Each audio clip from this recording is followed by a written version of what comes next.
wanted to show you. We have one of these old Thermacells that heat up the little pads and put the repellent into the air so that we don't have as many mosquitoes. And they actually work really, really well. They do work.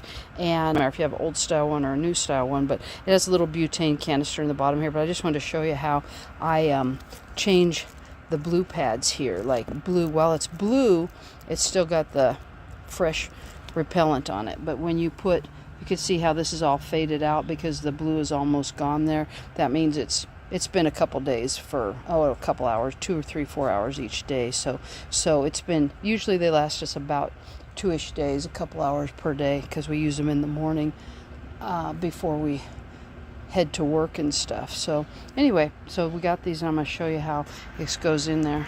So I just take the blue pad, and then what I do, for me to do it, I just take and I just push with the one pad.